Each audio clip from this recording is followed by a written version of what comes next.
Hi, this is Danny Campbell for the Lone Star Conference. Thank you for joining us. We're here with head volleyball coach at Texas A&M Commerce, Craig Case. Coach Case enters his first season as the Lions head coach. Coach, tell the listeners out there and visitors a little bit about your background. Sure. Coming down from Valley City State in Valley City, North Dakota, more or less coming from one border and going to the other.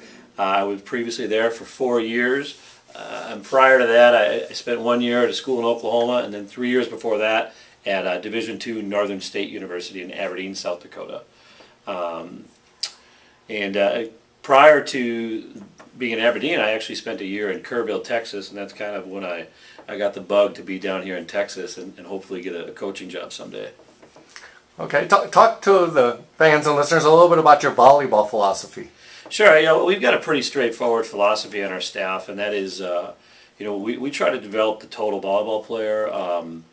Our middle's got to be able to handle the ball, not as well as our liberos, but they got to be able to handle the ball pretty well. Everybody's got to be able to step in and set every now and then, and sometimes our setter's got to get up and swing. And we've some of the players that haven't had a chance to get a lot of swings have enjoyed the opportunity to get up and be getting some big cuts of the ball. So I think philosophically we're pretty straightforward in that we're going to put the best 6 players in the court for us to win those points, and we're hoping to train them to do that.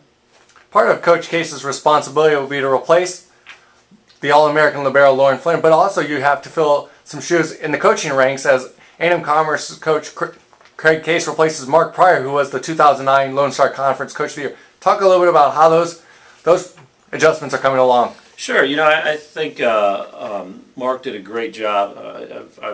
I have no complaints about the job he did here, and I think there's a pitfall you fall into anytime you're replacing somebody that's been successful, and that's balancing what has worked with what will work with how you do things. And so me and the team are kind of figuring out, we're coming together on some middle ground and some things, and then I've just had to get them to buy into some other things that we do a little bit differently. But the transition has gone real smoothly so far.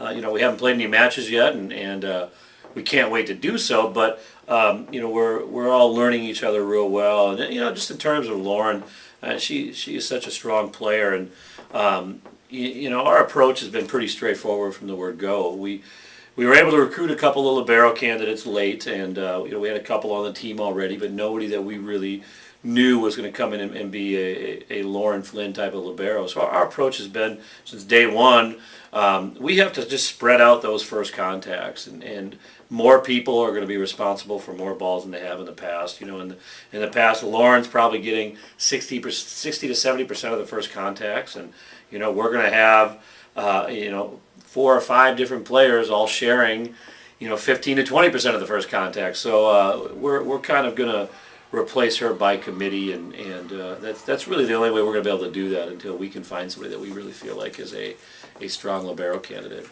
A&M Commerce returns a strong core nucleus of players, both that they may not have been in the starting line, but they saw a solid foundation of playing time. Talk about how that chemistry will help you here in 2010. Yeah, I think it goes back to that kind of meeting on a middle ground of we talk a lot about why they were successful last year, and what things we can continue to do and what things we can get better at, and this helped to have a good core back, and you take that core that's coming back and you introduce some of the new freshmen, and you have a player like Tara Owsley who's been here for 4 years now, and I'm her third coach, and she's kind of seen a bunch of different things, and you put all those things together and you have a really, really entertaining mixture of things. Well, thank you, Coach Case, for your time this afternoon, and good luck this season as the Lions will open its 2010 season on Friday at 1 o'clock. Be sure to check back tomorrow as the Lions will have a special feature and a special interview with student body and football student athlete Taylor Ford.